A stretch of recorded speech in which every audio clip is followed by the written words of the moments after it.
Meus amados irmãos e irmãs, a paz do Senhor Jesus, estamos de volta para a nossa escola bíblica dominical. Seja bem-vindo, seja bem-vinda. Esta é a sua sala de aula. Graças a Deus por mais essa oportunidade que Deus nos tem dado. Esta é a escola bíblica dominical da Igreja Evangélica Assembleia de Deus, na cidade de São Bento, estado do Maranhão. Esta igreja que é presidida pelo nosso pastor José de Deus Rios dos Santos. Nesse momento eu convido você a orarmos ao Senhor, dando início a este trabalho. Ore conosco. Pai, em nome de Jesus, nós te rendemos graças, meu Senhor, por esta grande oportunidade, por mais esse dia, Pai eterno, pela tua presença em nossas vidas. Ó Deus querido, pelo privilégio, Senhor, de estarmos na tua presença, na tua casa, para aprender de ti, meu Senhor da glória. Dá-nos da tua graça, dá-nos a inspiração necessária, ó Deus, para a comunicação da tua palavra. Em nome de Jesus, ó Pai, nós te pedimos isto e por fé, Senhor, nós te agradecemos. Amém. Graças a Deus, a partir desse momento nós estaremos louvando a Deus. Hoje a nossa cantora convidada é a irmã Suza Pacheco. Adore a Deus conosco, Ele está conosco. Aleluia.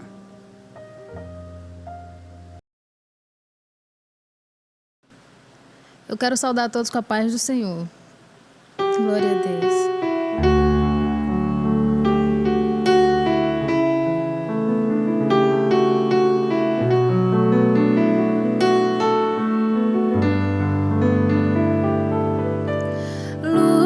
Das nações que dissipa as trevas, abre os meus olhos pra ver. Lindo tu és, eu só quero adorar-te, dar os meus dias pra ti. Vim para adorar-te, vim para prostrar-me, vim para dizer que és meu Deus. És totalmente amável, totalmente digno, és maravilhoso para mim. Rei sobre todos, tu és exaltado, se entregou por amor. Vim para adorar-te, vim para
Já tentaram te calar com palavras que doeu no coração, mas continuou marchando.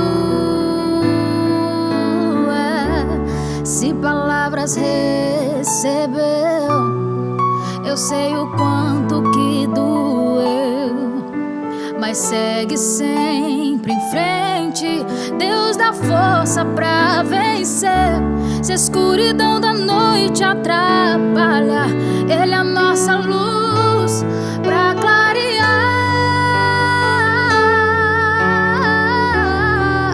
Deus é quem garante. Se Deus está contigo, vai chegar. Não importa a tempestade desse mar, a vitória é certa.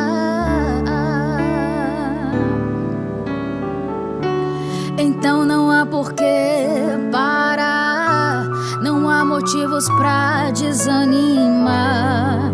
A vitória já é sua pelo sangue de Jesus. Se Deus está contigo, vai chegar.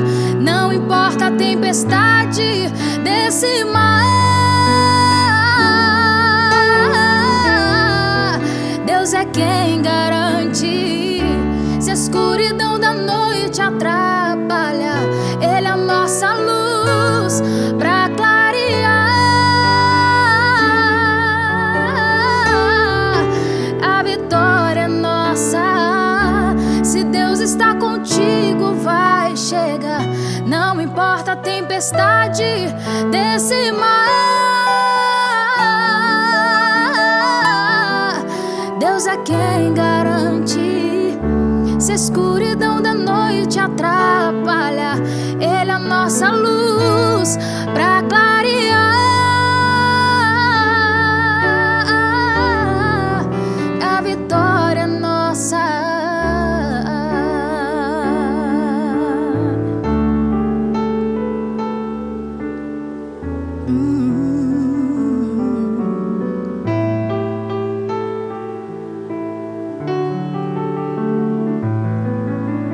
Deixa penetrar a luz,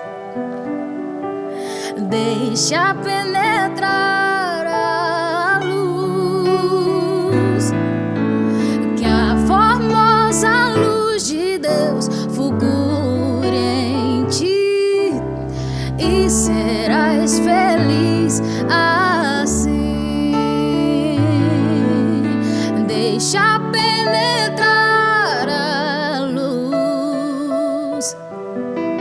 deixa penetrar a luz, que a formosa luz de Deus fulgure em ti, e serás feliz assim, e serás feliz assim.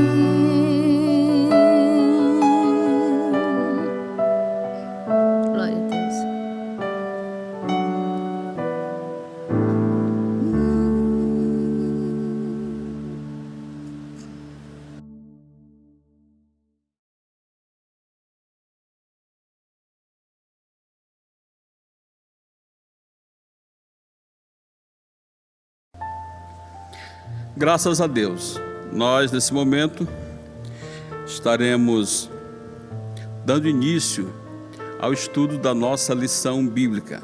Hoje é a lição de número 4, para o dia 26 de abril de 2020. Esse é o segundo trimestre do ano 2020.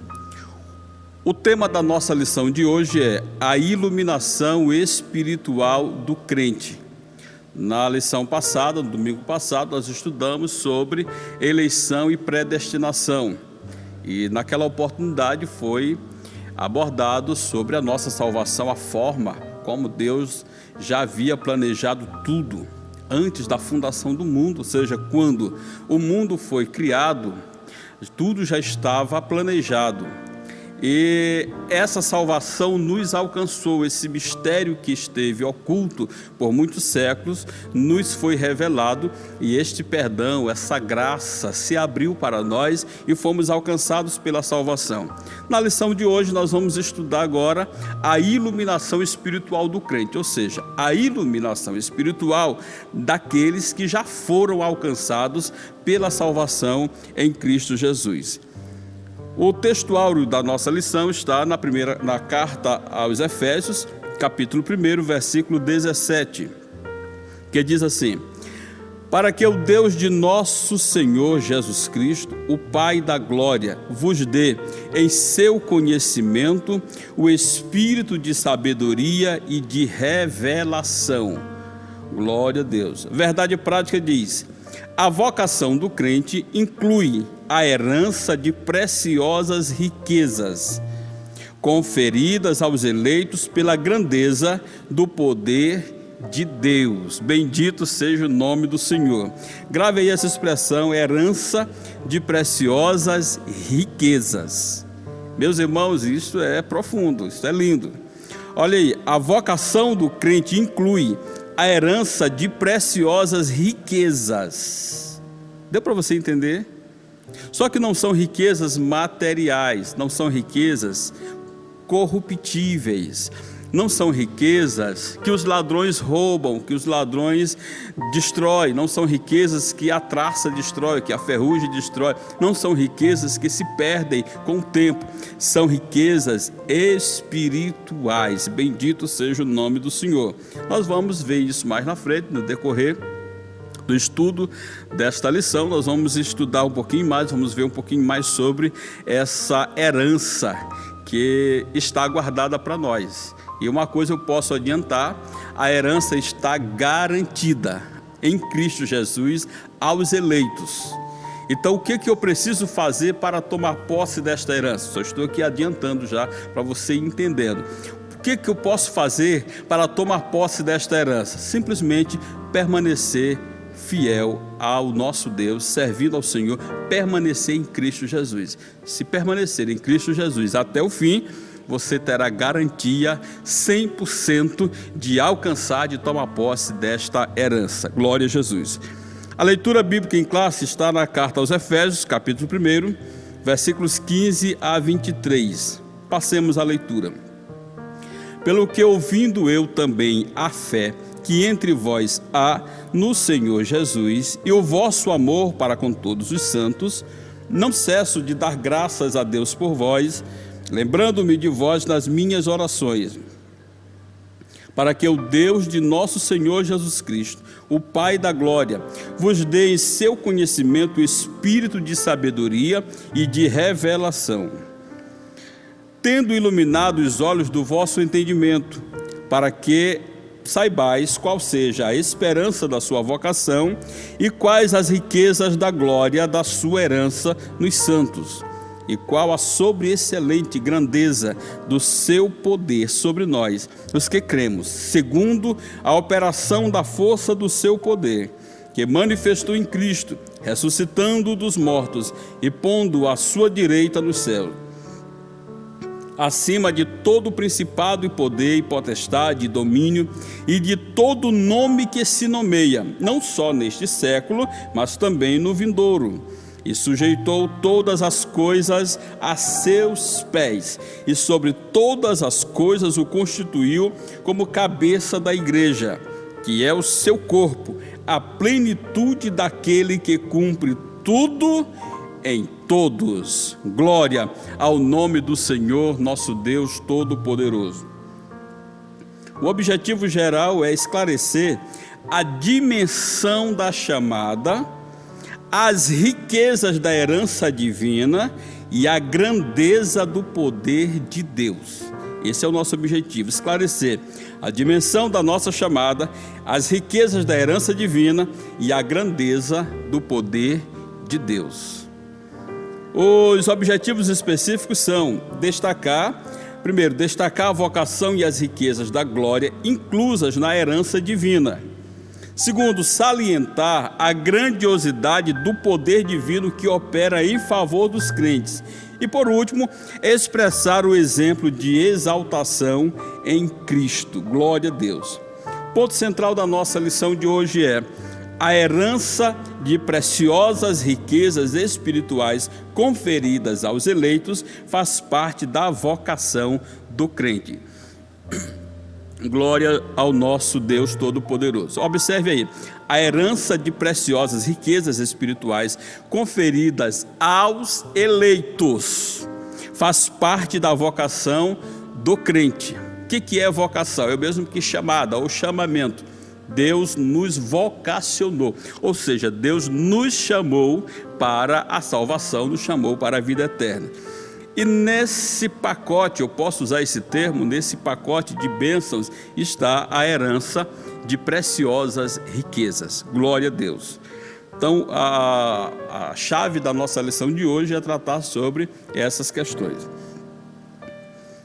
O texto base da lição de hoje, que está na primeira carta aos Efésios, capítulo 1, versos 15 a 23, conforme nós já lemos, pode ser didaticamente dividido em 3 partes. Primeira, ação de graças. Paulo, nos versículos 15 e 16, ele declara aos irmãos que recebera uma excelente notícia. Paulo ouviu falar da fé e o amor daqueles irmãos efésios. Nós já estudamos, foi tratado na primeira lição, como foi o fundamento daquela igreja na cidade de Éfeso. Paulo esteve por ali ministrando a palavra e aquela igreja foi solidificada na doutrina. Ela teve excelentes mestres. E era uma igreja viva, uma igreja fervorosa, uma igreja cheia de poder.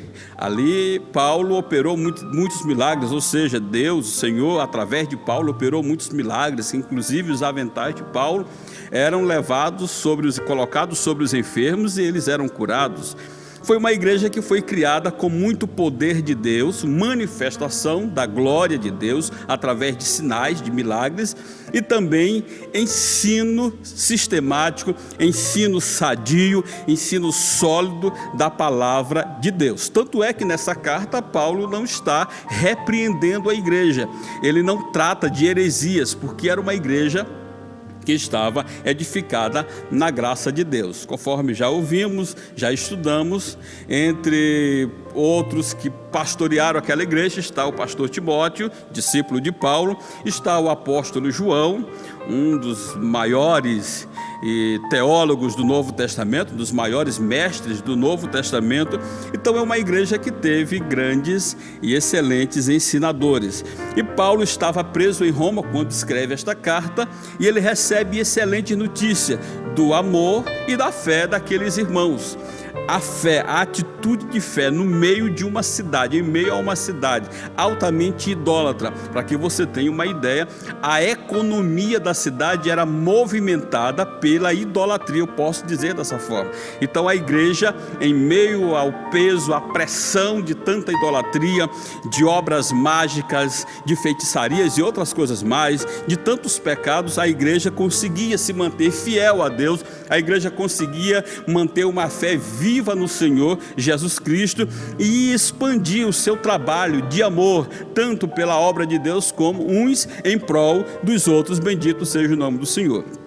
Paulo, que era o fundador daquela igreja, estava preso, recebe essa notícia e ele começa a agradecer a Deus. E na sua carta que ele escreve, ele diz: eu não cesso de dar graças a Deus por vocês, pela vossa fé e pelo vosso amor. Eu ouvi notícias excelentes de vocês. Aleluia! E aqui eu faço um parêntese para uma indagação.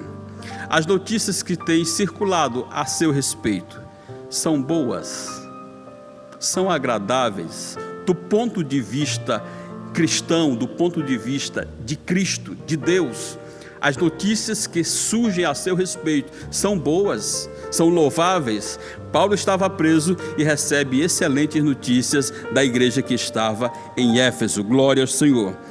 A segunda divisão didática desse texto é a oração intercessora. Após a ação de graças, Paulo faz uma oração intercessora.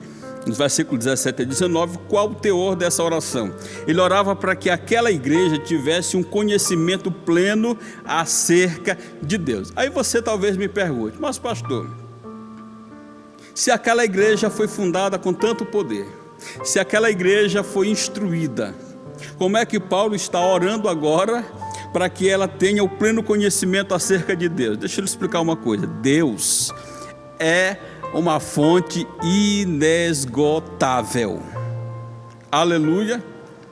Aqui não está se tratando de um conhecimento acadêmico, está se tratando de experiência com Deus, de relacionamento com Deus, está se tratando de aproximação de Deus. Bendito seja o nome do Senhor. E Paulo está querendo o seguinte: meus irmãos, eu estou orando para que vocês sejam iluminados no vosso entendimento, para que vocês tenham espírito de sabedoria, ou seja, capacidade de discernimento, capacidade para compreender a grandeza do poder de Deus. Bendito seja o nome do Senhor. É isso que Paulo está pedindo a Deus, e ele coloca isso na carta. Ele diz: eu estou orando por vocês, porque já está muito bom. Ou seja, a fé que vocês têm no Senhor tem se propagado no mundo fora. O amor de vocês também tem se propagado. Mas eu quero que vocês cresçam mais. Ainda não é o suficiente. Aleluia. Porque muitos crentes, quando chegam a um certo nível espiritual, orou um pouquinho, já sabe pregar um pouquinho, se acomoda e acha que já sabe muito. Não, Paulo está dizendo: meus irmãos, eu quero que vocês aprendam mais, eu quero que vocês se aprofundem mais. Está bom, mas precisa melhorar mais ainda. Bendito seja Deus. A terceira divisão desse texto é a confissão de louvor e exaltação. Ele agradece, ele louva a Deus, ele agradece pela fé, pelas boas notícias que ele receberam da igreja, ele ora a Deus para que eles sejam mais enriquecidos, e ele faz uma confissão de louvor e exaltação, dos versículos 20 a 23. Ou seja, a vitória de Cristo e sua exaltação redundam na plenitude de bênçãos espirituais para a sua igreja. O que a vitória de Cristo no Calvário e a sua elevação aos céus tem a ver conosco? Tem tudo a ver. Por quê? Nós estamos em Cristo, nós somos membros de Cristo, a igreja é o corpo de Cristo, ele é a cabeça. Então Cristo foi vitorioso, essa vitória é nossa também, aleluia. Cristo foi exaltado, essa exaltação também acontecerá conosco, porque através de Cristo nós seremos elevados aos céus. Só para adiantar, lá na carta à igreja em Laodiceia, Jesus disse assim: aquele que vencer, eu farei com que se assente comigo no meu trono. Como? Assim como eu venci e me assentei com meu Pai no seu trono.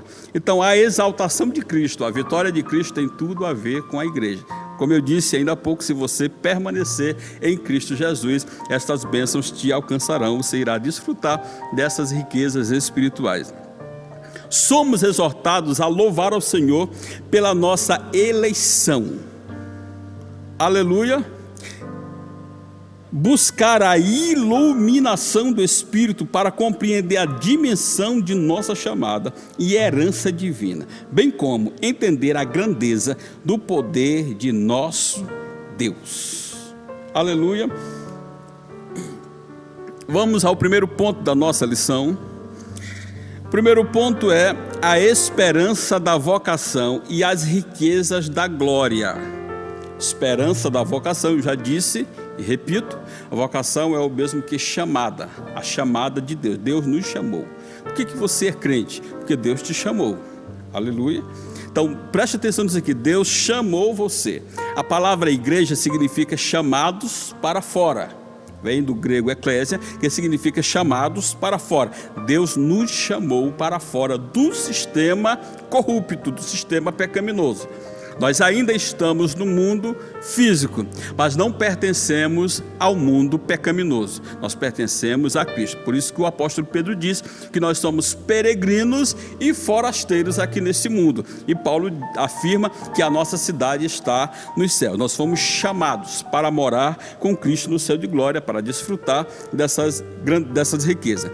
E aí, nesse primeiro ponto, nós vamos tratar sobre a esperança da vocação e as riquezas da glória.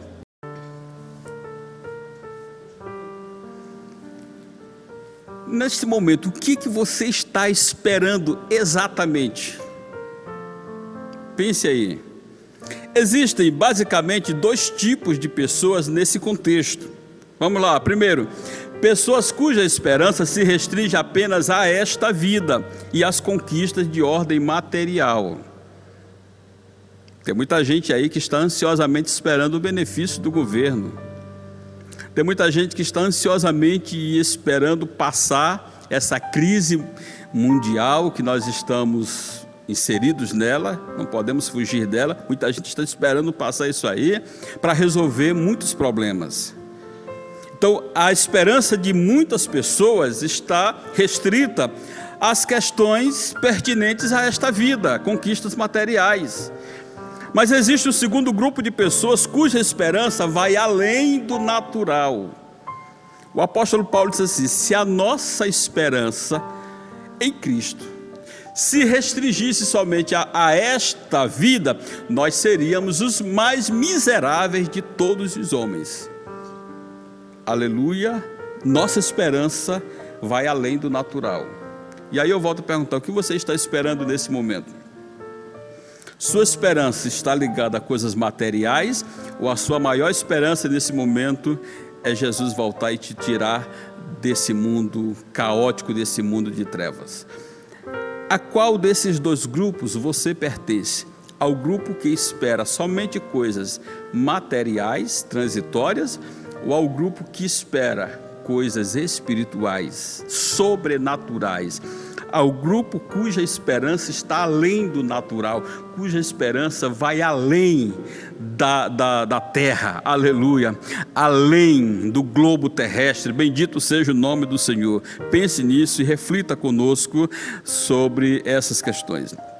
O apóstolo Paulo ensina-nos que precisamos de iluminação espiritual para compreendermos quais são, primeiro, a esperança da vocação, segundo, as riquezas da glória da sua herança. Bendito seja o nome do Senhor.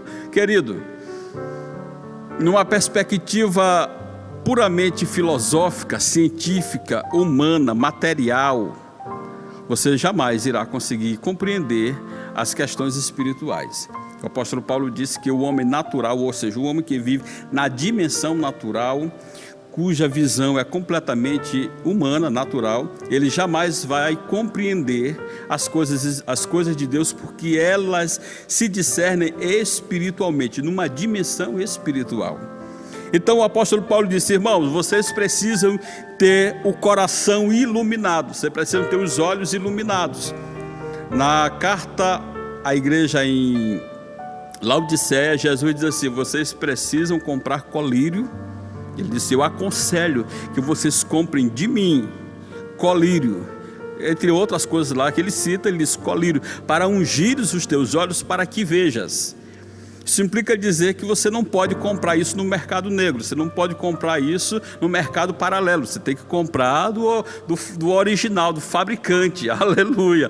Você tem que comprar na fonte, no original, que é o próprio Senhor Jesus Cristo, aleluia. E aí Paulo diz assim, olha, eu oro a Deus para que os olhos de vocês sejam iluminados espiritualmente, para que vocês compreendam a esperança da vocação e as riquezas da glória da sua herança. Glória a Jesus. Vamos prosseguir. O primeiro subtópico deste primeiro tópico é ação de graças e intercessão. Ação de graças pela vida dos eleitos. Versículo 16, Paulo se expressa da seguinte forma: não cesso de dar graças a Deus por vós, lembrando-me de vós nas minhas orações. Paulo está agradecendo a Deus pela vida dos eleitos. Você se considera eleito para a vida eterna? Você se considera um eleito para o céu de glória? A Bíblia, nós já temos estudado isso, deixa bem claro que nós fomos eleitos em Cristo Jesus. Aqui na terra, as pessoas estão lutando por uma eleição que é feita pelo voto, aqui no Brasil, por exemplo, que é feita pelo voto direto nas urnas. E as pessoas brigam, as pessoas armam planos, as pessoas fazem inimizades, muitos se corrompem na tentativa de conseguirem uma eleição que dura 4 anos. Mas nós fomos eleitos não para um período de 4 anos, nós fomos eleitos para a eternidade. Sendo eleitos uma vez, ninguém tem poder para tirar-nos esta eleição. Nós já estudamos na lição passada que aquele que foi eleito, ele corre o risco de perder, sim, se ele não permanecer fiel a Cristo Jesus. Mas ninguém tem poder para tirar esta eleição. Então o apóstolo Paulo está agradecendo a Deus pela vida dos eleitos. A ação de graças por bênçãos recebidas também, nos versículos 3 a 14, isso já foi tratado, está uma lista de bênçãos, entre elas está a eleição, predestinação, filiação, nós éramos inimigos de Deus, nos tornamos filhos por adoção em Cristo Jesus, isso nós tratamos também na lição passada, e o dom, a dádiva do Espírito Santo. O Espírito Santo nos foi dado por Deus e ele é o selo, garantia de posse de Deus sobre nós, e ele também é o penhor da nossa herança, a garantia de que Deus irá cumprir as suas promessas para conosco. Então Paulo, ele agradece a Deus pela vida dos eleitos e também agradece a Deus por bênçãos recebidas, eleição, predestinação, filiação, dom do Espírito Santo. Você já parou para pensar na grandeza do Evangelho? O quanto o Evangelho é maravilhoso? A gente fala a palavra de Deus, prega a palavra de Deus, muita gente tem Bíblia de todo jeito, Bíblia de todo tamanho, Bíblia em várias versões, mas eu te pergunto, você já parou para pensar na grandeza do Evangelho, na glória do Evangelho, o quanto isso é importante? Qual a relevância, qual a importância do Evangelho na tua vida? Que tipo de mudanças o Evangelho te proporcionou?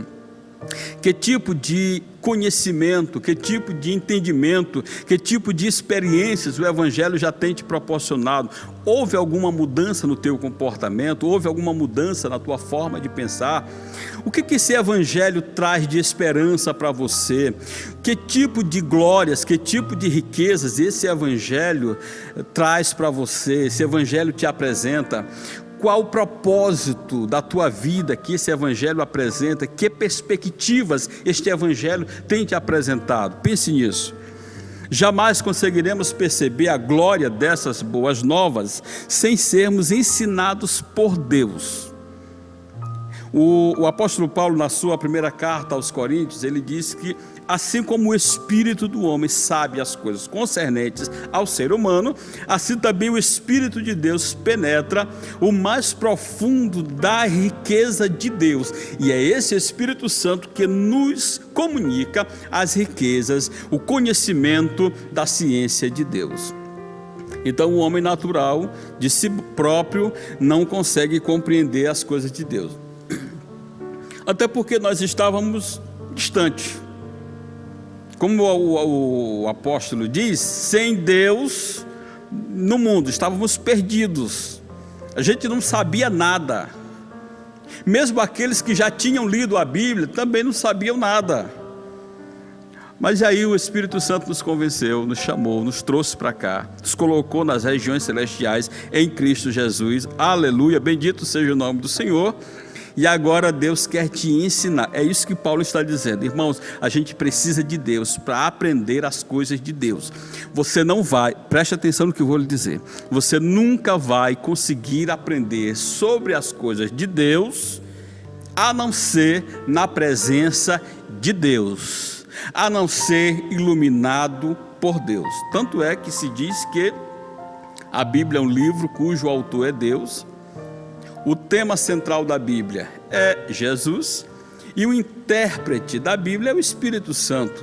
Agora, partindo desse ponto, veja o que é que diz Paulo aos Coríntios. Já citei o versículo, vou ler agora para você com mais detalhes. 1 Coríntios capítulo 2, versículos 14 e 15, Paulo diz assim: ora, o homem natural não compreende as coisas do Espírito de Deus, porque lhe parecem loucura, e não pode entendê-las porque elas se discernem espiritualmente. Mas o que é espiritual discerne bem tudo, e ele de ninguém é discernido.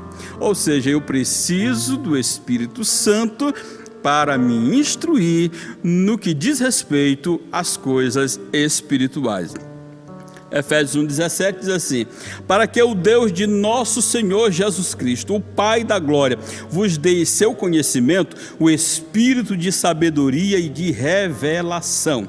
Notem que aí não é o Espírito, esse Espírito aí não está se referindo ao Espírito Santo, mas, ou seja, esse espírito de sabedoria, ou seja, capacidade de discernimento, de compreensão.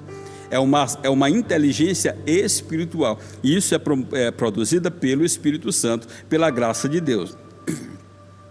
Ainda Efésios capítulo 1, versos 18 e 19, diz assim: tendo iluminados os olhos do vosso entendimento, para que saibais qual seja a esperança da sua vocação. Ou seja, eu fui chamado, mas o que eu ganho com isso? Os apóstolos, os discípulos de Jesus, uma certa feita, disseram assim: mestre, nós deixamos tudo para te seguir. O que nós vamos ganhar com isso? Aí Jesus disse: todo aquele que tem deixado pai, mãe, irmãos, irmãs, esposa, filhos, terra, bens, amigos, ele vai ganhar 100 vezes mais nesta vida e, por fim, a vida eterna. Ou seja, Jesus não vai te desamparar nem nesta vida, ele vai suprir tuas necessidades com as questões materiais, mas isso não é o tudo. E ainda além disso tem a vida eterna. Então, qual é a esperança da minha chamada? O que eu vou ganhar? A vida eterna, as bênçãos espirituais. E quais as riquezas da glória da sua herança nos santos? E qual a sobreexcelente grandeza do seu poder sobre nós, os que cremos, segundo a operação da força do seu poder. Aleluia. Portanto, nós não conseguiremos compreender as coisas de Deus sem que os nossos olhos espirituais sejam iluminados pelo Espírito de Deus. Os olhos do entendimento precisam ser iluminados pelo poder de Deus, pela sabedoria de Deus. Conforme Paulo escrevendo aos Colossenses, ele trata sobre isso, uma inteligência espiritual. Aleluia. Essa inteligência espiritual, ela não está no grupo no grupo das inteligências múltiplas. Ela é uma inteligência à parte. Ela é uma inteligência que só aquele que tem o Espírito de Deus tem. Aleluia. Bendito seja o nome do Senhor. O segundo subtópico é a esperança da vocação. E a gente vai tratar muito disso aqui nesta lição, sobre a esperança da vocação. Efésios 1,18 diz, nós já lemos o versículo anteriormente, vamos repetir aqui uma parte dele. Tendo iluminado os olhos do vosso entendimento, para que saibais qual seja a esperança da sua vocação. É essa tecla que eu tenho batido aqui, já desde a introdução. Por que eu fui chamado? Deus me chamou para quê, afinal de contas? Qual é a importância de ser crente? Qual é a importância de servir a Deus? O que eu vou ganhar com tudo isso? Glória a Jesus. Essa esperança pode ser dividida em pelo menos 3 aspectos. Eu vou ser bem sucinto. 3 aspectos, note aí, 3 aspectos. A esperança pode ser dividida em 3 aspectos. Primeiro, Deus chamou pessoas no passado. 2 Timóteo 2,9 diz que nos salvou e chamou com uma santa vocação, não segundo as nossas obras, mas segundo o seu próprio propósito e graça, que nos foi dada em Cristo Jesus antes dos tempos dos séculos. Ou seja, o primeiro aspecto dessa esperança, é que Deus chamou pessoas no passado, ou seja, esse chamado de Deus não foi um plano de emergência, não foi algo improvisado. Deus já tinha planejado isso em tempos remotos, na nossa dimensão, na nossa capacidade de calcular o tempo. O apóstolo Paulo diz, antes dos tempos dos séculos. Vai entender isso? Olha aí a expressão. Quando foi que Deus nos chamou? Antes dos tempos dos séculos. ou seja, quando não se contava os séculos, quando o tempo não era cronometrado ainda, Deus nos chamou. Alguém aí tem capacidade para me dizer que tempo foi esse? Aleluia, eu não sei. O apóstolo Paulo, a única forma que ele encontrou para dizer, para explicar, foi antes dos tempos dos séculos. Aleluia. Então, a primeira dimensão, o primeiro aspecto da nossa esperança é que Deus chamou pessoas no passado. O segundo aspecto é que a chamada abrange serviço e santificação no presente. Olha, o primeiro aspecto, passado, fomos chamados. Segundo aspecto, presente. Essa chamada abrange serviço, note essas duas palavrinhas, serviço e santificação no presente. Filipenses 3,14 diz: prossigo para o alvo, pelo prêmio da soberana vocação de Deus em Cristo Jesus. E aí vem um longo texto, Efésios 1, 4, 2, 11 a 18, capítulo 4, versículo 1. E eu vou ler, eu faço questão de ler porque é um texto muito importante. Diz assim: como também nos elegeu nele antes da fundação do mundo, para que fôssemos santos. Note aí a palavra santo. E irrepreensíveis diante dele em amor. Portanto, lembrai-vos de que vós noutro tempo éreis gentios na carne e chamados incircuncisão, pelos que na carne se chamam circuncisão feita pela mão dos homens, ou seja, que eram os judeus que estavam sob o jugo da lei. Então os gentios, nós éramos tidos como incircuncisos, que naquele tempo estáveis sem Cristo, separados da comunidade de Israel e estranhos às alianças da promessa, não tendo esperança e sem Deus no mundo, ou seja, perdido, sem perspectiva, como diz aí no popular, sem eira nem beira, não tinha nada, meu amigo, nada. Mas agora, aleluia, olha aí, antes estava perdido, estranho à aliança, sem Deus no mundo, sem nada. Aí diz assim: mas agora em Cristo Jesus, vós que antes estáveis longe, pelo sangue de Cristo chegastes perto. Aleluia. Você já imaginou, só parando aqui para fazer uma comparação? Sabe quando tem uma festa com muita pompa, muita comida, enfim, e aparece um menino com fome, pobre, ele fica ali de longe e ele tenta se aproximar e ele fica naquela esperança, se alguém me desse a oportunidade de chegar, de comer alguma coisa, e ele fica assim, naquela vontade, aquele desejo de chegar perto. Aí alguém diz assim: se aproxime, chegue para perto, você não quer participar da festa? Você não quer comida? E ele prontamente atende. É assim que a gente estava, sem Deus, num mundo distante, sem nada.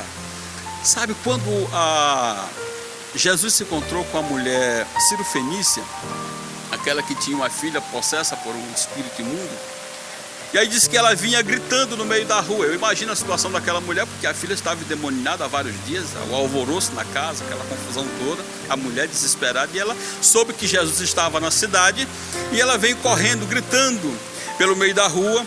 Jesus finalmente parou e disse assim: eu não posso tirar o pão dos filhos e lançar aos cães. Ela disse: Senhor, mas os cães comem das migalhas que caem da mesa dos seus donos, da mesa dos filhos. Jesus parou, olhou para ela e disse assim: mulher, grande é a tua fé, vai e seja feito conforme tu desejas. Aquela mulher, como é que ela se sentia? Exatamente dessa forma, como um cão, como uma pessoa indigna de participar do banquete dos filhos que era Israel. Mas quando ela demonstra fé na pessoa do Salvador Jesus, ele diz: daqui para frente você não fica mais debaixo da mesa comendo migalha, você vai tomar lugar à mesa com os filhos, você também é uma de nós, bendito seja o nome do Senhor. Nós estávamos sem Deus no mundo, mas agora, note aí o que diz aí o apóstolo Paulo, mas agora em Cristo Jesus, vós que estáveis longe, já pelo sangue de Cristo chegastes perto. Aleluia. Agora a gente não vive mais de migalha. Agora nós estamos participando da festa. Bendito seja o nome do Senhor. Porque Ele, Jesus, é a nossa paz, o qual de ambos os povos, judeus e gentios, fez um. E derrubando a parede de separação que estava no meio, na sua carne, desfez a inimizade, isto é, a lei dos mandamentos que consistia em ordenanças, para criar em si mesmo dos dois um novo homem, fazendo a paz. E pela cruz reconciliar ambos com Deus em um corpo, matando com ela as inimizades. E vindo, Ele evangelizou a paz a vós que estavais longe e aos que estavam perto, que eram os judeus. Porque por Ele, ambos, judeus e gentios, temos acesso ao Pai em um mesmo Espírito. Rogo-vos, pois, eu, o preso do Senhor, que andeis como é digno da vocação com que fostes chamados. Glória ao nome do Senhor Todo-Poderoso. Aleluia. O segundo aspecto desta vocação, o segundo aspecto desta esperança é que Jesus nos chamou para vivermos em santificação e para servirmos a Ele. Bendito seja o nome do Senhor. A chamada, o segundo aspecto, a chamada abrange serviço e santificação no presente. Então nós precisamos nos santificar e trabalhar para Cristo neste tempo presente. Bendito seja Deus.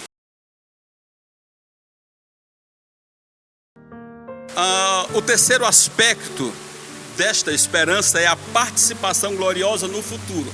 Então estão três aspectos: passado, nós fomos chamados; presente, precisamos viver em santificação e servir a Deus. Deus não te chamou para ficar de braço cruzado, Deus te chamou para produzir algo, para ser produtivo. E o terceiro aspecto é futuro, é a participação gloriosa no futuro. Querido, com Jesus ninguém perde. Quem segue Jesus não perde. Tanto é que Paulo diz assim: se com Ele morremos, com Ele seremos vivificados ou glorificados. Se com Ele padecemos, com Ele reinaremos. Então, com Cristo tem aflição? Tem. Quem se dispõe a seguir a Cristo tem aflição? Tem. Vai trabalhar bastante? Vai. Sim, senhor. Mas vai desfrutar de muita coisa boa? Vai. E quem desistir vai perder. E você vai desistir por causa das aflições, que Paulo diz que nem se comparam com o peso de glória que será derramado em nós, manifestado em nós, ou você vai perseverar para alcançar as bênçãos gloriosas no futuro. Efésios 5:27 diz: para a apresentar a si mesmo igreja gloriosa, sem mácula, nem ruga, nem coisa semelhante, mas santa e irrepreensível. Quem foi que fez isso? Jesus. O que foi que Jesus fez? Ele morreu. Ele se entregou a si mesmo para salvar a igreja, para redimir a igreja, para que ela seja apresentada a Ele, gloriosa, sem mácula, nem ruga, nem coisa semelhante, mas santa e irrepreensível. 1 Coríntios capítulo 13, versículo 12, diz: porque agora vemos por espelho, em enigma, mas então veremos face a face. Agora conheço em parte, mas então conhecerei como também sou conhecido. Então o terceiro aspecto desta esperança, amados irmãos e irmãs, é que nós vamos desfrutar da glória futura que nos espera. Há muita coisa, há muita bênção. Paulo viu muita coisa, Daniel, Isaías, Jeremias viram muita coisa, Moisés viu muita coisa, João viu muita coisa. Muitas foram reveladas em enigmas, em parábolas, outras foram reveladas em figuras. Aí Paulo diz assim: não se preocupe. Por enquanto, o que a gente vê é como um espelho embaçado. Espelho à moda antiga, uma imagem ofuscada, uma imagem embaçada. Mas logo nós veremos tudo, aleluia, face a face. Logo nós conheceremos face a face o que Deus tem reservado para nós, que Deus tem preparado para você. Então não importa o que você vai passar nesse mundo, não importa a tribulação, a aflição, a angústia, não importa. O importante é que você acredite na palavra de Deus e você persevere confiando na palavra de Deus, aleluia, porque esta palavra não falha, bendito seja o Senhor. Terceiro subponto deste primeiro ponto trata sobre as riquezas da glória da sua herança. Nossa, que coisa maravilhosa. Efésios 1,18 diz assim: tendo iluminados os olhos do vosso entendimento. Eu fico assim imaginando Paulo escrevendo, Paulo estava preso, ele escrevendo isso. Eu fico assim imaginando, parece que Paulo está contemplando, enquanto ele recebe a inspiração de Deus para escrever essa carta, parece assim que ele está dentro do céu, parece assim que ele está assistindo tudo, é como se ele estivesse olhando tudo. Ele disse: ô irmãos, eu estou aqui orando, porque eu queria que vocês contemplassem o que eu estou contemplando, eu quero que vocês tenham esse entendimento que eu estou tendo. Eles tendo iluminado os olhos do vosso entendimento, para que saibais qual seja a esperança da sua vocação. Essa expressão, ela é tão profunda, esperança do meu chamado. Eu fui chamado e eu tenho uma esperança. Qual é a minha esperança como vocacionado por Deus? E quais as riquezas da glória da sua herança nos santos? Deixa eu te dizer uma coisa: o diabo tem lutado para iludir as pessoas, para manter as pessoas presas às migalhas de prazeres aqui neste mundo. Pessoas que pagam tão caro para terem migalhas de prazer. Mas a Bíblia diz que há riquezas da glória, da herança dos santos que estão nos esperando. Bendito seja o nome do Senhor. Aleluia, glória a Deus. Pense nisso. A expressão sua herança enfatiza o que Deus deu aos seus eleitos. Colossenses 1,12 diz assim: dando graças ao Pai que nos fez idôneos para participar da herança dos santos na luz. Sua herança enfatiza o que Deus deu aos seus eleitos. Herança é aquilo que nós vamos receber.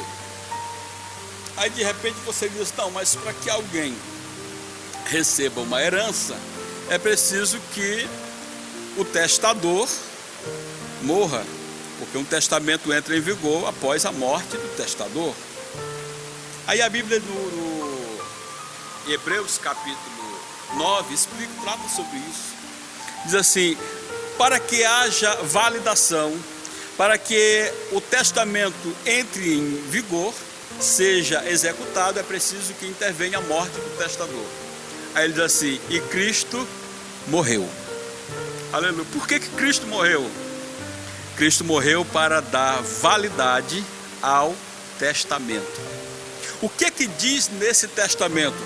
Que as riquezas da glória de Deus estão destinadas aos eleitos, aos filhos adotivos. Quem eu era? Eu era um ninguém, eu não era nada, não tinha esperança, não tinha direito a nada.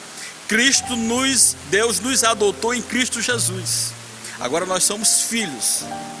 E agora nós temos parte na herança. Nós fomos incluídos no testamento.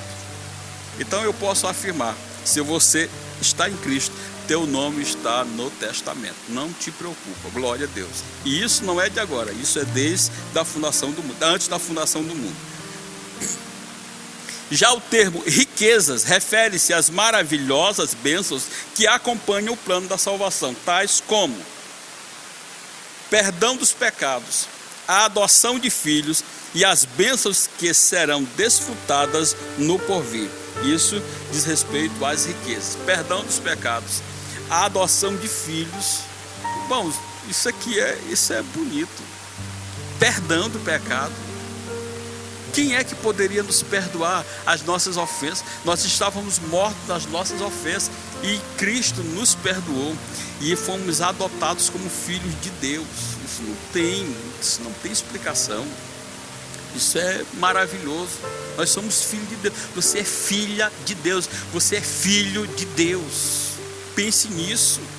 Você já parou assim para pensar e já caiu a ficha? Eu sou filho de Deus, sou cidadão do céu. Meu nome está escrito no céu. Há um testamento que diz que eu vou receber uma herança gloriosa, riquezas eternas. Aí você vai entender por que o diabo fica lutando para que as pessoas deixem Jesus, para que as pessoas neguem Jesus, fica tentando de todas as formas para que você não ouça a palavra de Deus. Porque se você ficar preso às coisas desta vida, você perde o foco da vida eterna e o prejuízo vai ser grande.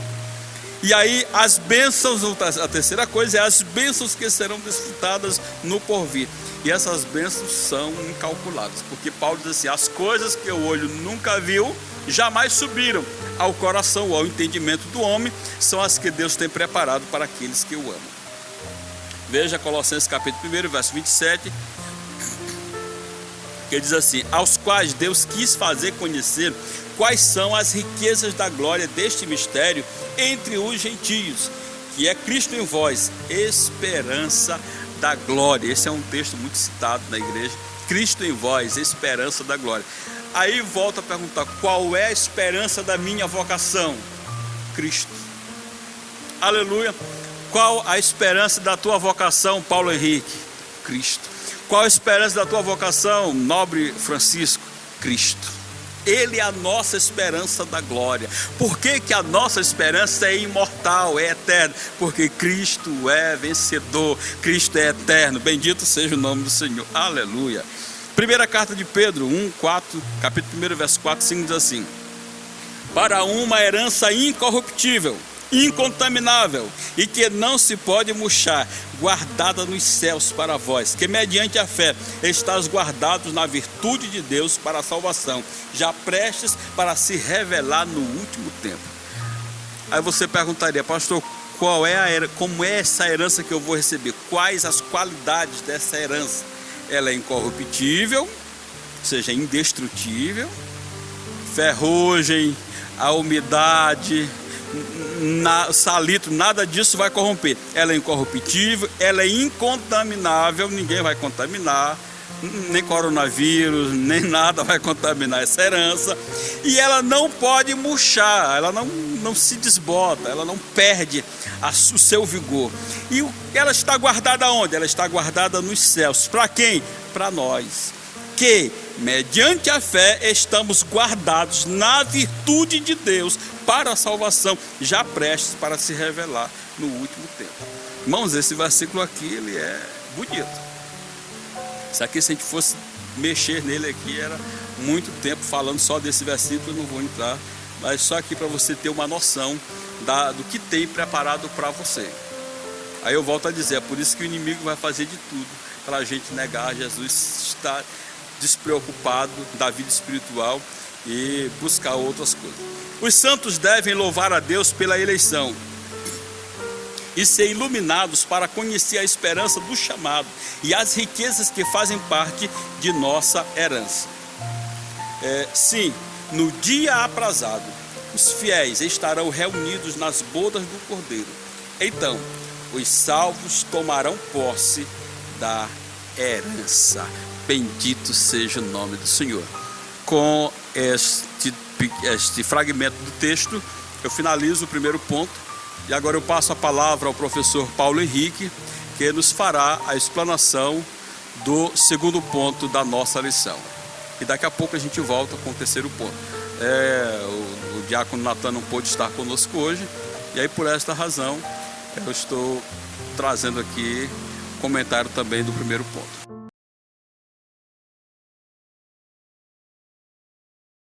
Queridos, a paz do Senhor, estamos aqui de volta para comentar este ponto da nossa aula. E segundo o que já temos estudado, vamos tratar sobre o segundo ponto, que fala sobre a sobreexcelente grandeza e força do poder divino. A sobreexcelente grandeza e força do poder divino. Paulo, ele, na sua oração, podemos observar o texto da leitura bíblica em classe, Paulo escrevendo em sua epístola para os Efésios, e em um dos versículos nós podemos ver que ele está demonstrando o desejo de que os Efésios eles possam ter o seu entendimento iluminado por Deus, para assim compreender as riquezas espirituais, as quais são reservadas para aqueles que são salvos em Cristo Jesus. O poder divino é imensurável e nada pode deter. Em sua carta, Paulo se esmera no esforço de traduzir a grandiosidade e a eficácia desse poder que opera em favor dos crentes. Podemos ver, conforme a nossa lição, o esforço do apóstolo Paulo em traduzir algo extraordinário, em que a compreensão humana não é tão fácil entender aquilo que Deus tem para nos revelar. Então podemos ver que Paulo está falando sobre a sobreexcelente grandeza do seu poder. É o primeiro subponto do nosso ponto. Paulo falando sobre a sobreexcelente grandeza do seu poder. Paulo orou para que os salvos pudessem entender a sobreexcelente grandeza do poder de Deus, conforme Efésios 1:19. Vemos aqui alguns significados, alguns sinônimos. Por exemplo, a sobreexcelente que Paulo se refere, podemos fazer uma relação entre aquilo que é extraordinário, o poder extraordinário. Não tem como mencionar, não tem como expressar o poder de Deus empregado na salvação dos homens. Nós vemos Paulo falando sobre a sobreexcelente e também falando sobre a grandeza. O que é a grandeza que Paulo quer expressar? A grandeza é a magnitude do poder de Deus que está sobre todas as coisas, que a tudo sobrepuja. A magnitude, a sobreexcelente é extraordinário, não tem como mencionar. E grandeza, a magnitude, a elevação de Deus, é o Deus transcendente que está acima de todos e acima de tudo, é o Deus onipotente. É a grandeza de Deus que Paulo não existem palavras que possam mencionar esta grandeza. E quando Paulo fala sobre a sobreexcelente, quando fala sobre a grandeza e quando fala poder, quando se refere a essa expressão poder, são os feitos miraculosos que requerem uma força fora de medida. Observe, sobreexcelente não tem como expressar, grandeza, magnitude, soberania, algo que está acima de tudo e de todos, e poder, a ação miraculosa de Deus para salvar o homem. Em algumas lições anteriores podemos observar o esforço e a atuação do Pai, do Filho e do Espírito Santo empregados na salvação e no resgate do homem perdido. E aqui Paulo, ele fala aqui neste ponto, ele apresenta este conceito para aqueles que lhe ouvem, que receberam, os destinatários da sua epístola. Ele fala que para entender uma grandeza tão elevada como esta, só pela iluminação de Deus na mente humana. E podemos ver que no texto da nossa leitura bíblica em classe, você pode ver o versículo 17, que nos diz assim, para que Deus de nosso Senhor Jesus Cristo, Pai da glória, vos dê seu conhecimento, o espírito de sabedoria e de revelação. Veja só, há uma ação divina, há um emprego divino para que o homem, pela sua mente iluminada, ele possa entender a grandeza da salvação de Deus em sua vida. Estes são os conceitos que podemos ver em esta introdução. A repetição desses termos vai indicar algumas coisas. A primeira é: apenas o maior de todos os poderes é capaz de realizar a transformação e a salvação do homem. Repetindo, apenas o maior de todos os poderes é capaz de realizar a transformação e a salvação do homem. Com isso podemos concluir que não é por méritos humanos, como Efésios capítulo 2, o versículo 8 diz que não é pelos esforços humanos, mas é pela graça de Deus é que o homem chega à salvação em Cristo. Então você vê, apenas o maior de todos os poderes é capaz de realizar a transformação e a salvação do homem. 1 de Pedro, você vai observar aqui no texto, para uma herança incorruptível, incontaminável e que não se pode murchar, guardada nos céus para vós. Observe que o esforço divino para o resgate de um homem tem um propósito. Qual é? O homem receber uma herança incorruptível, incontaminável e que não se pode murchar, guardada no céu para aqueles que haverão de receber essa herança. Segundo, somente um poder tão grande assim pode operar e concretizar as bênçãos inclusas na esperança da vocação e nas riquezas da herança. Segundo propósito, somente um poder tão grande assim pode operar e concretizar as bênçãos inclusas na esperança da vocação e nas riquezas da herança. Sabemos que a salvação do homem ela é um ato soberano de Deus. Sabemos que a salvação humana, primordialmente, ela teve um início em Deus. Deus tomou a iniciativa de salvar o homem. Aí você vê que um poder tão elevado assim, somente um poder tão elevado como este, pode concretizar essas bênçãos inclusas na esperança da vocação e nas riquezas da herança. Veja Efésios, capítulo 1, versículo 18. Para que o Deus do nosso Senhor Jesus Cristo, o Pai da glória, vos dê em seu conhecimento o espírito de sabedoria e de revelação. Como é que vamos entender todos esses mistérios? Somente com a ajuda de Deus. Uma vida santa, uma vida devotada, uma vida dedicada, uma vida comprometida com Deus tem os seus benefícios. A ação divina é proporcionar ao homem que tem um conhecimento de Deus, ter esse conhecimento progressivo, é o conhecimento inicial, seguindo-se progressivamente até chegarmos à estatura perfeita de Cristo. Então, vemos a importância dessa ação divina que nos conduz para um conhecimento pelo Espírito da sabedoria e da revelação divina. Vamos ver aqui o segundo subponto, a força do poder divino. Veja só o que Paulo diz assim, a parte B, no versículo 19, segundo a operação da força do seu poder. O que quer dizer operação? A operação, como Paulo está dizendo, é que a ação divina, ela é eficaz.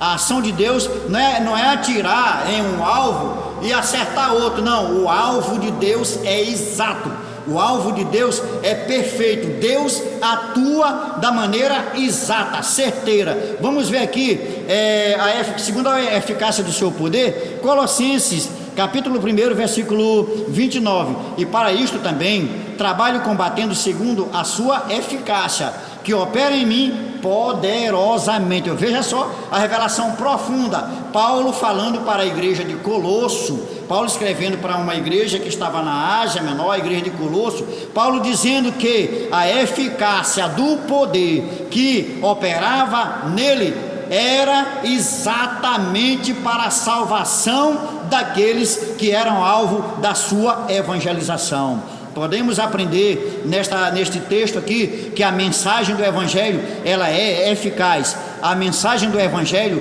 ela é primaz, a mensagem do Evangelho ela é poderosa, com o propósito de quê? De não fazer espetáculo, de não gerar um nome, de não produzir um nome, de não elevar um nome humano, nem se levantar segundo alguns vultos da história do cristianismo, não, mas é justamente elevar o nome, glorificar o nome de Cristo e assim coadunar nas bênçãos espirituais. Vamos ver aqui alguma coisa sobre força. A força, o que quer dizer a força? Força quer dizer, como Paulo está falando aqui sobre força, não aqui como aquela expressão dunamis, que é a expressão grega que traduzida é poder. Podemos observar que força aqui, ele está dizendo a intensidade do seu poder, que é inerente a Deus. Efésios 1:2, a vós graça e parte de Deus, nosso Pai, e do Senhor Jesus Cristo. Em resumo, o poder de Deus, como já vimos aqui, que ele é inerente à natureza divina, que opera em favor dos que creem, podemos ver alguns exemplos desse poder que é inerente à natureza de Deus. Vamos ver alguns exemplos. O primeiro, a ressurreição de Cristo. Quando Cristo ressuscitou, podemos observar que houve a grande manifestação do poder de Deus na ressurreição de Cristo, a vitória sobre a morte e o pecado. Vamos ver, letra B, a ascensão à direita de Deus nos céus. Efésios 1:20 é um dos versículos da nossa leitura bíblica em classe. Diz assim, ó: que manifestou Cristo ressuscitando dentre os mortos, pondo-o à sua direita nos céus. Antes a gente viu o poder de Deus sendo manifestado na ressurreição. Agora estamos vendo o poder de Deus manifestado na sua ascensão. Quando Cristo é assunto ao céu, é uma manifestação gloriosa do grande poder de Deus inerente à sua pessoa. Ele ressuscitou e ele foi elevado aos céus e assentou-se à direita do Pai. Isso é poder inerente à pessoa de Deus. Podemos ver nesse ensinamento que a vitória sobre o pecado, a vitória sobre a morte, reafirmando, é a grande manifestação do poder divino. E a letra C, a elevação acima de todo o domínio. A elevação de Cristo acima de todo domínio. Vamos ver Efésios 1, 21 e 22. Acima de todo principado e poder, e potestade, e domínio, e de todo nome que se nomeia, não só neste século, mas também no vindouro, e sujeitou todas as coisas aos seus pés, e sobre todas as coisas o constituiu como cabeça da igreja. Talvez eu seria até ousado em dizer que Cristo está sobre todo principado, todo poder e todo domínio, sobre todo nome que se nomeia, não só neste século, mas também no vindouro, mas sujeitando todas as coisas aos seus pés, e sobre todas as coisas constituído como cabeça da igreja. A minha ousadia é dizer que o título nobre de Cristo, todos os adjetivos voltados a Cristo, direcionados a Cristo, mas o mais belo de todos os títulos é, além de Salvador, além de Remidor, além daquele que justificou, além daquele que transformou, ele é a cabeça do corpo, que é a igreja. A sobre-excelente grandeza e força do poder divino. Esse é o ponto que a gente comentou em nossa aula. Desejamos que todos possam receber a compreensão. Gostaria que houvessem perguntas nos comentários deste vídeo e pudesse, como teremos um professor de plantão em nosso canal, e as perguntas seriam respondidas melhor. A gente está gravando aqui este vídeo, gravando esta aula, mas foge algumas coisas com certeza daquilo que queremos transmitir, e justamente numa situação mais confortável podemos estar respondendo, apresentando referências bíblicas. Inclusive em uma das aulas passadas existiam 40 referências bíblicas mostrando a iniciativa de Deus em salvar o homem. Foi a nossa aula passada, né? Tínhamos muitas referências bíblicas, mas não dá para apresentar, então a gente responde. Quero deixar aqui a minha gratidão, meu agradecimento por participar desta aula, e desejar a todos ainda uma continuidade em todos esses assuntos que vamos estar tratando, com certeza, para que possam ser edificados de uma maneira sobreexcelente. Amém.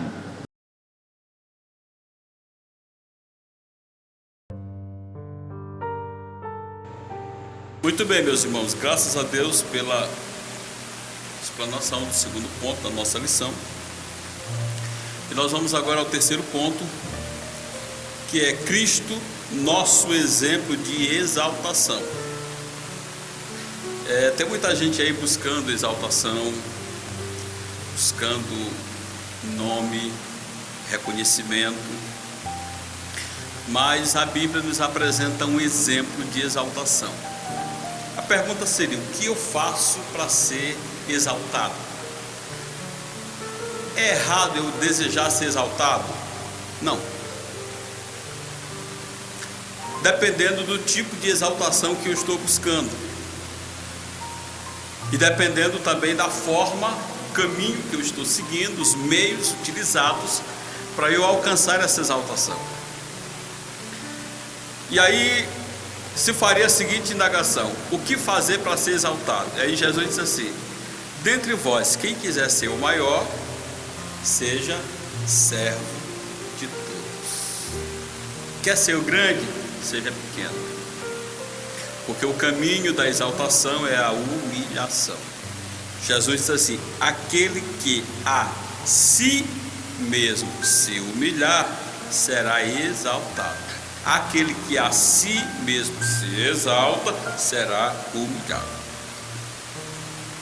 Cristo submeteu-se ao mais baixo nível de humilhação e experimentou o mais alto nível de exaltação. Aleluia.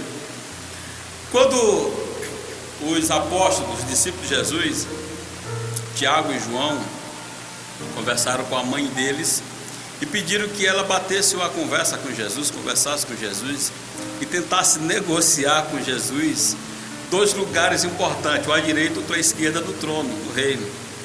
E aí a mãe, com todo jeito de mãe, foi lá e quando ela conversa com Jesus, Jesus entendeu que a coisa não estava partindo dela, estava partindo deles.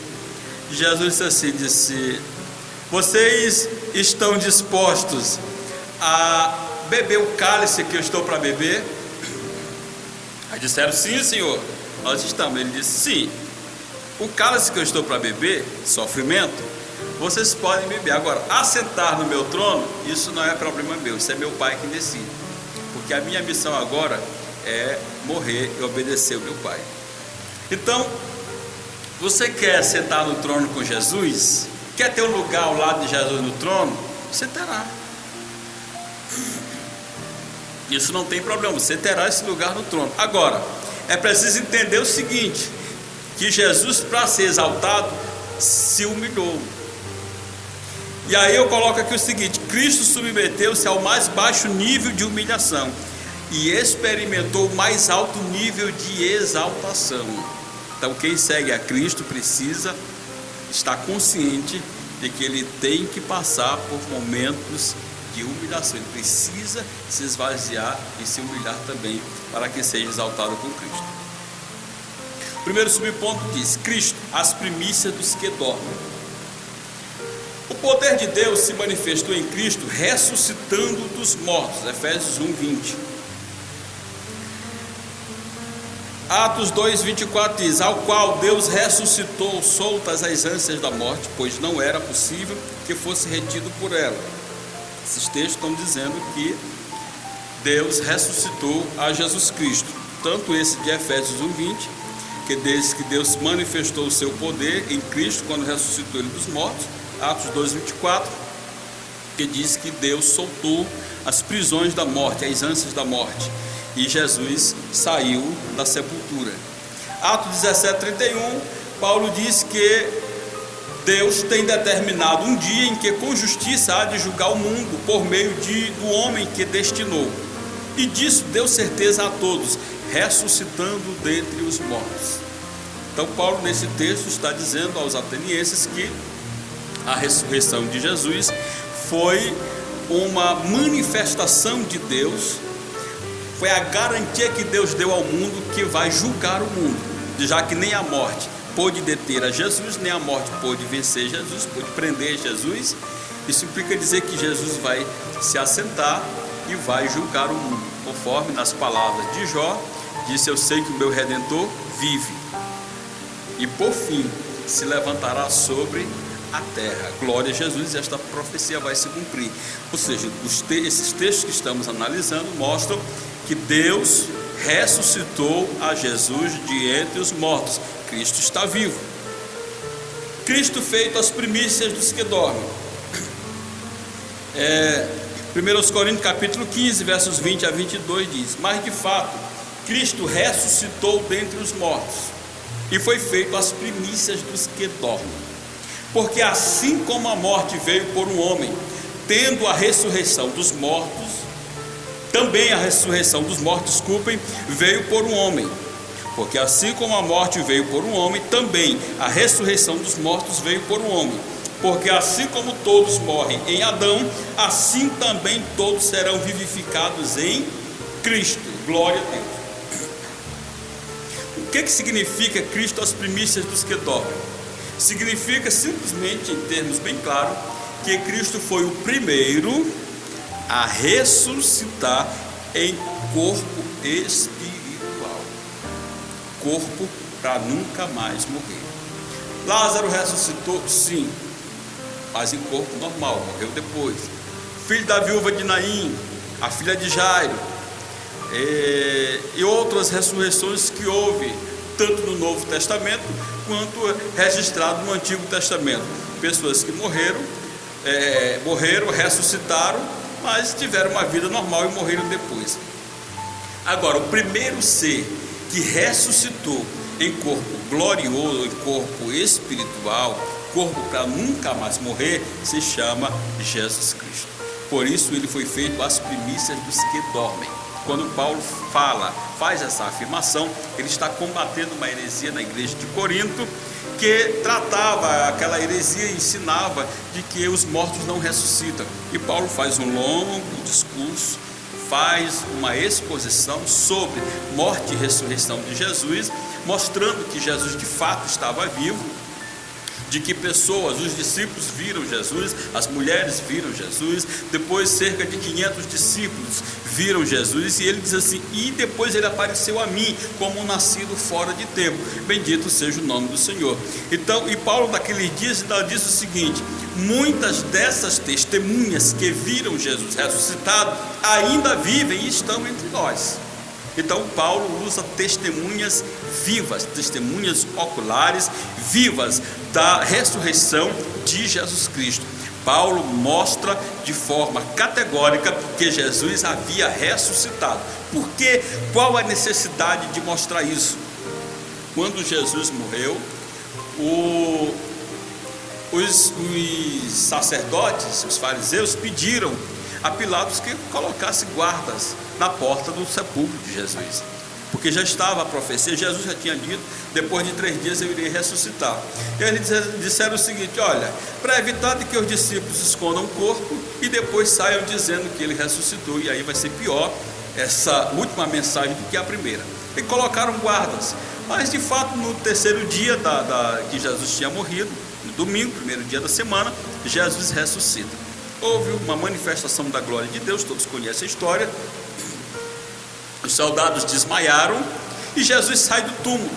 Quando os soldados acordaram, Jesus não estava mais no túmulo. Aleluia! E eles saíram apavorados, chegaram aos seus superiores e disseram: o homem ressuscitou, o homem não está lá. E disseram: mas como é que é isso? Disse: não, ele veio, foi uma glória, veio um anjo, o negócio foi tão complicado, está todo mundo aqui apavorado. Aí disseram o seguinte: nós vamos pagar vocês, suborno, nós vamos pagar vocês. Vocês vão sair daqui dizendo que vocês dormiram e quando acordaram os discípulos dele já tinham roubado o corpo. E essa notícia se espalhou. Jesus chama os discípulos depois de ressuscitar e diz assim: vocês são minhas testemunhas, tanto em Jerusalém como em toda a Judéia, Samaria e até os confins da terra. Vão e provem para o mundo que eu estou vivo. Testemunhem de mim, eu estou vivo.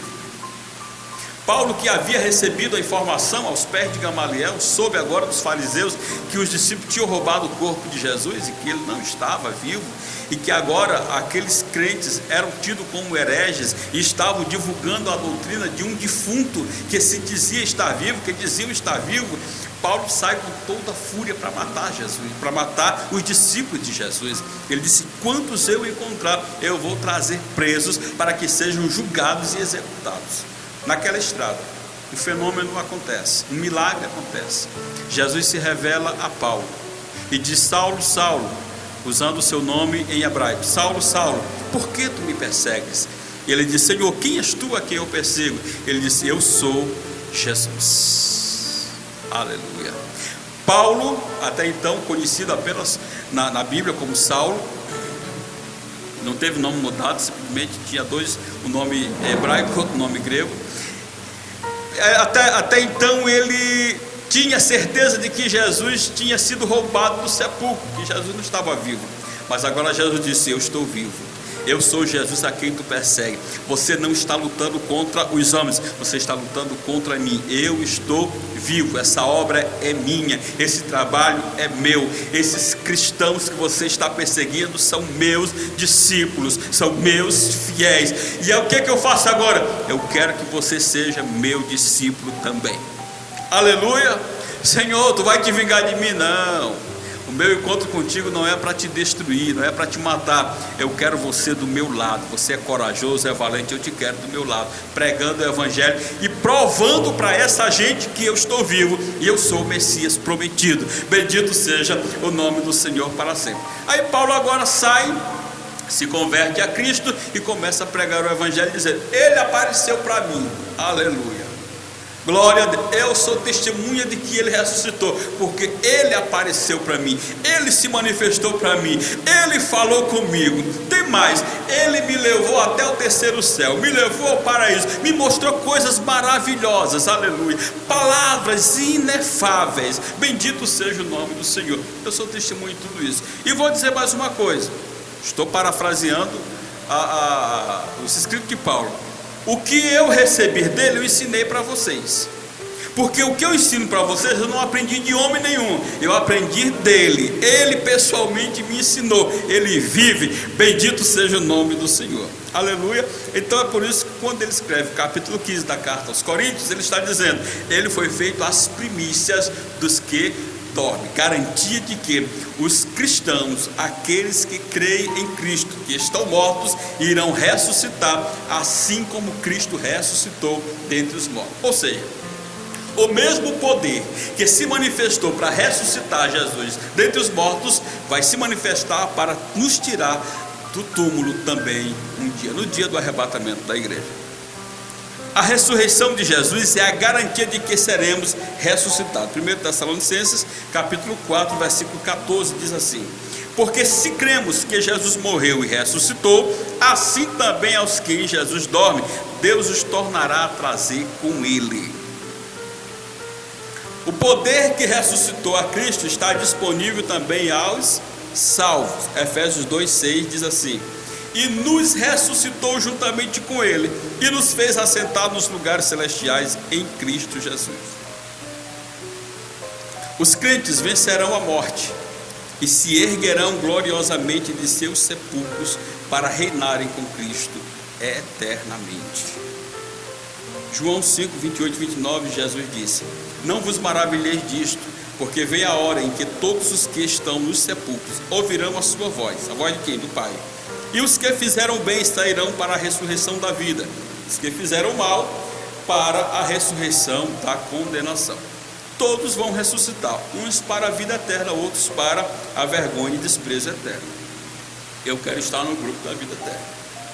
Aleluia. Filipenses 3, capítulo 3, versos 20 e 21, diz assim: mas a nossa cidade está nos céus, de onde também esperamos o Salvador, o Senhor Jesus Cristo, que transformará o nosso corpo abatido, nosso corpo humilhado, nosso corpo que sofre tanto pelo envelhecimento como também pelas doenças, o nosso corpo abatido para ser conforme o seu corpo glorioso, segundo o seu eficaz poder, de sujeitar também a si todas as coisas. Bendito seja o nome do Senhor. Com essas referências bíblicas, não fica nenhuma dúvida de que o poder que ressuscitou a Jesus está disponível para ressuscitar aqueles que dormem com Cristo.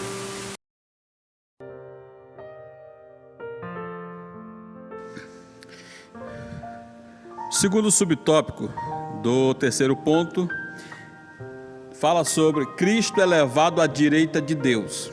O versículo 20 do capítulo 1 de Efésios diz: pondo à sua direita nos céus. Ou seja, Deus ressuscitou a Jesus Cristo, o elevou acima de todos os céus, acima de todo nome, e colocou à sua direita. Eu disse lá no início deste tópico, do ponto 3, que Jesus experimentou o mais baixo nível de humilhação e também foi elevado ao mais alto nível de exaltação. E aqui o versículo diz que Deus o colocou à sua direita nos céus. Foi exatamente isso que Jesus disse: quem vencer, eu farei com que se assente comigo no meu trono, assim como eu venci e me assentei com meu Pai no seu trono. Glória a Deus. A pergunta é: por que Cristo foi honrado desta forma? Colocado à direita de Deus nos céus. Por quê? Vamos ver uns textos que está na carta de Paulo aos Filipenses, capítulo 2, versículos 5 a 11. Eu vou fazer leitura de todo o texto. De sorte que haja em vós o mesmo sentimento que houve também em Cristo Jesus, que sendo em forma de Deus, não teve por usurpação ser igual a Deus, mas esvaziou-se a si mesmo, tomando a forma de servo, fazendo-se semelhante aos homens. E achado na forma de homem, humilhou-se a si mesmo, sendo obediente até a morte e morte de cruz.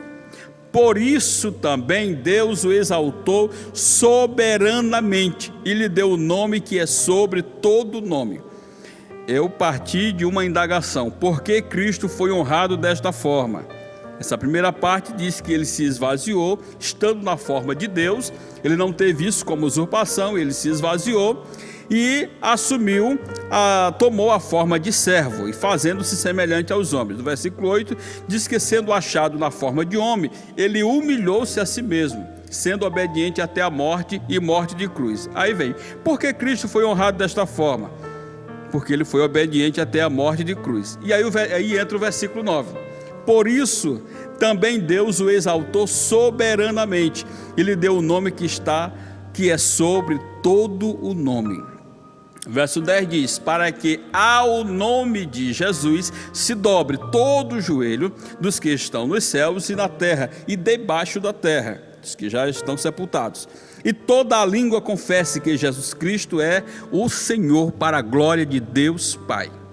Quando ele diz todo o joelho se dobre, isso implica dizer que aqueles que creem em Cristo se dobrarão para agradecer, para louvar, para o adorar na eternidade.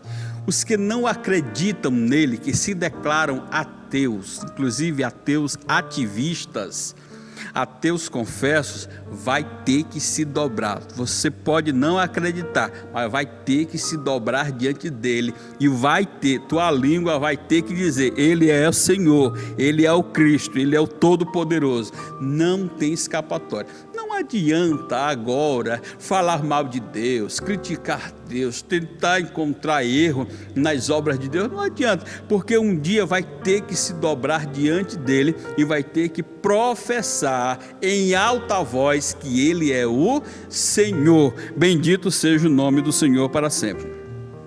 O grau de exaltação para uma posição de honra e autoridade indica o completo triunfo de Cristo sobre o pecado e as forças do mal, bem como sua humildade e obediência irrestrita ao Pai. Esse triunfo também está assegurado aos salvos.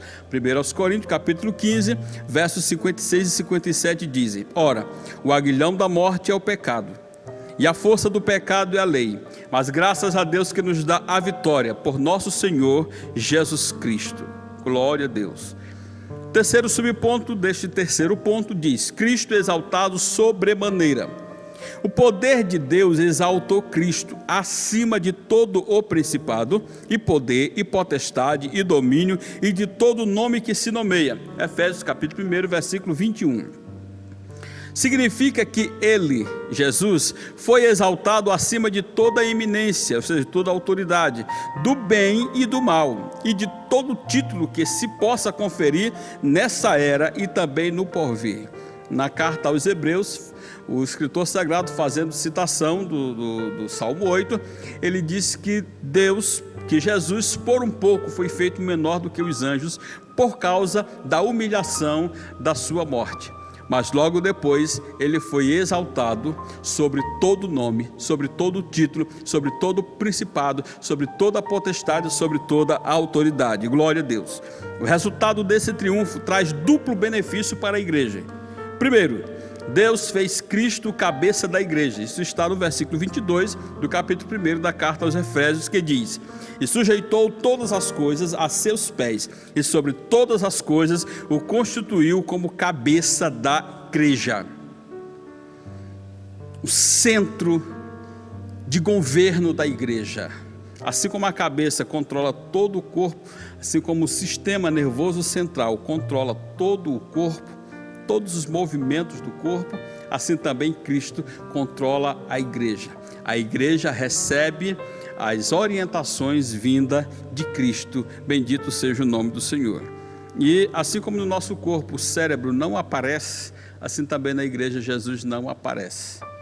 Mas Ele existe, Ele está entre nós, Ele está em nós, e nada podemos fazer sem Ele. Glória a Deus.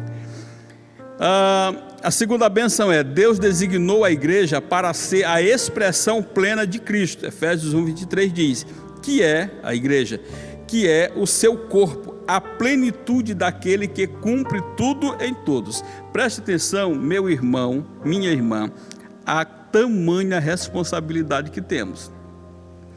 Nós fomos designados para ser a expressão plena de Cristo. O que diz o texto aqui? Que já que Cristo é a cabeça, conforme nós vimos aí no versículo anterior, constituiu Cristo como cabeça da igreja, o versículo seguinte diz que a igreja é o seu corpo, a plenitude daquele que cumpre tudo em todos. Aleluia! A igreja é a plena expressão de Cristo na terra. Isso significa que nenhum poder pode prevalecer contra a igreja do Senhor. Ninguém irá prevalecer contra a igreja. E aí Jesus mesmo declarou isso em Mateus capítulo 16, verso 18, quando ele conversava com Pedro. Ele disse: pois também te digo que tu és Pedro, fragmento de pedra, e sobre esta pedra, esta grande pedra, ou esta rocha, edificarei a minha igreja, e as portas do inferno não prevalecerão contra ela. Ou seja, os poderes da morte não prevalecerão contra ela.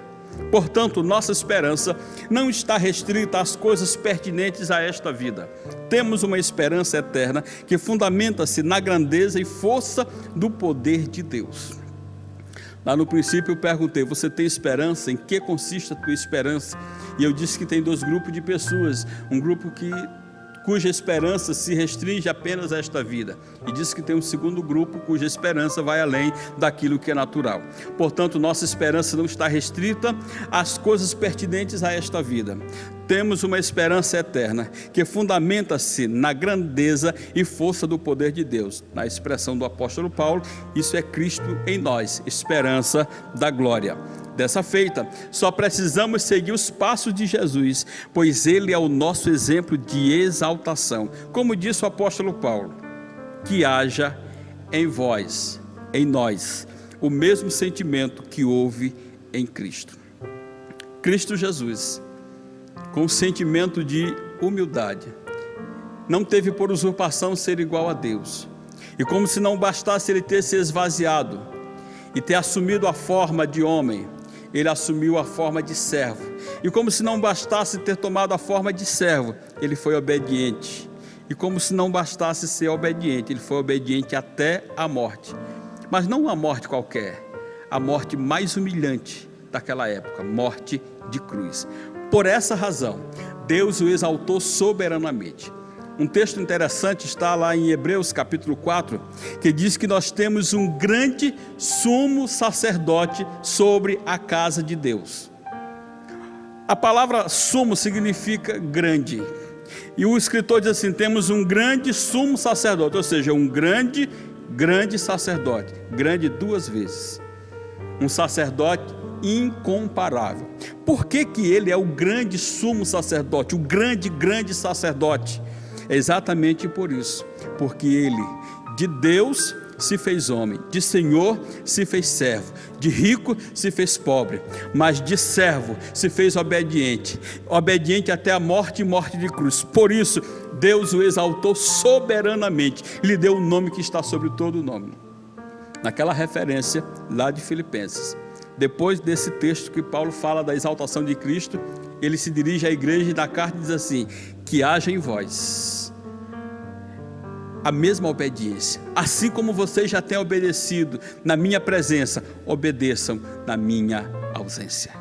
Porque esta obediência como servo, esta obediência consciente, esta obediência voluntária, esta obediência espontânea, esta obediência prazerosa, esta obediência racional que temos, que devemos ter para com Deus, nos levará à glorificação com Cristo Jesus. Portanto, amados, eu finalizo esta lição com esta expressão de Paulo: que haja em vós ou em nós o mesmo sentimento que houve em Cristo Jesus. Aleluia. Deus nos abençoe, Deus nos guarde em nome de Jesus. Nesse momento nós ouviremos a nossa cantora convidada de hoje para louvar a Deus com mais 2 hinos. Daqui a pouco estaremos orando, concluindo esse trabalho.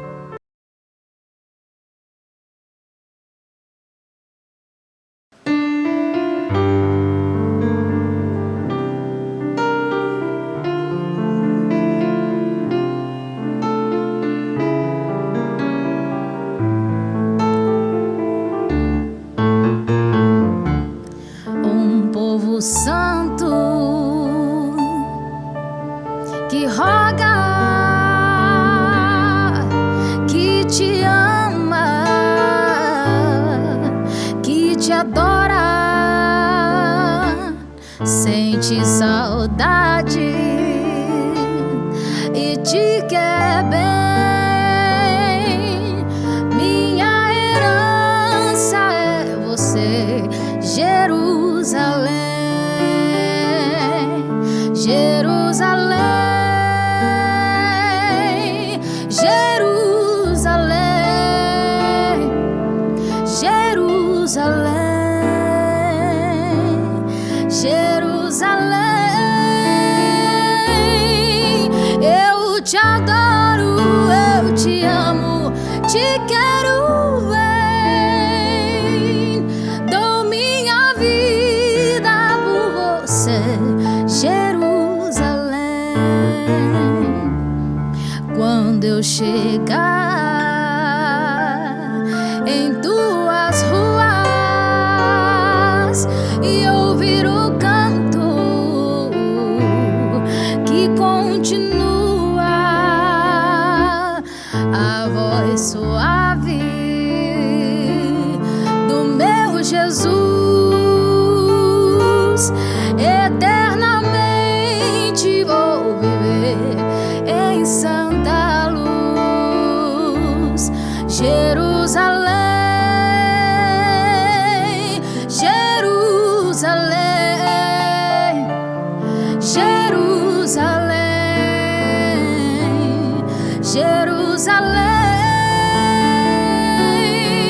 Eu te amo, eu te adoro, te quero bem.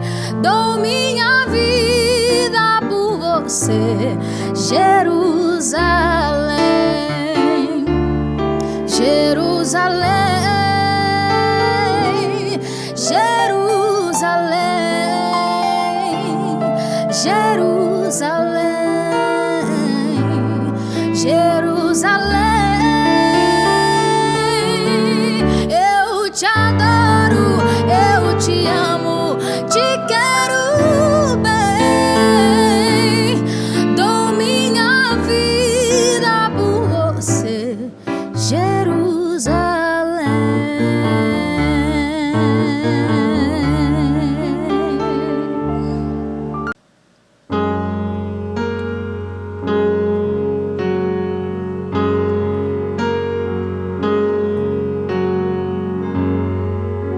Entre no quarto e feche a porta.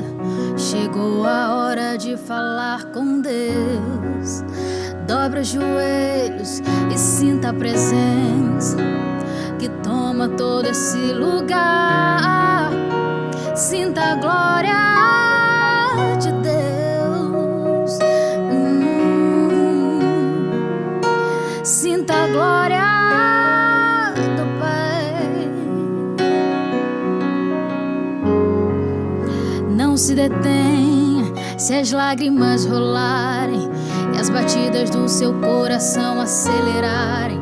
É Ele mexendo no secreto da gente, o lugar que ninguém conhece, mas Ele viu e sabe curar.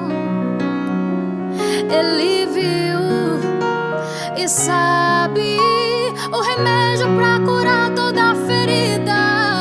Jesus, tua presença é o que eu mais quero. Jesus, tua presença é o meu remédio. Jesus, eu não quero ouro nem prata, só quero que cuide de mim. Eita, que presença é essa?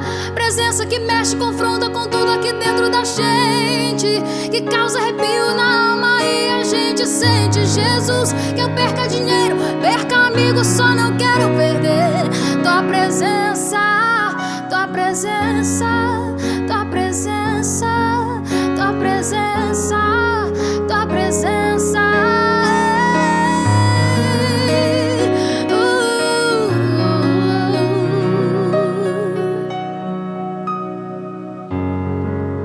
Não se detenha se as lágrimas rolarem e as batidas do seu coração acelerarem. É Ele mexendo no secreto da gente, o lugar que ninguém conhece, mas Ele viu e sabe curar. Ele viu e sabe o remédio pra curar toda ferida. Jesus, tua presença é o que eu mais quero. Jesus, tua presença é o meu remédio. Jesus, eu não quero ouro nem prata, eu só quero que cuide de mim. Eita, que presença é essa? Presença que mexe, confronta com tudo aqui dentro da gente, que causa arrepio na alma e a gente sente. Jesus, que eu perca dinheiro, perca amigos, só não quero perder tua presença. Jesus, tua presença é o que eu mais quero. Jesus, tua presença é o meu remédio. Jesus, eu não quero ouro nem prata, eu só quero que cuide de mim. Eita, que presença é essa? Presença que mexe, confronta com tudo aqui dentro da gente, que causa arrepio na alma e a gente sente. Jesus, que eu perca dinheiro, perca amigos, só não quero perder tua presença, tua presença, tua presença, tua presença, tua presença.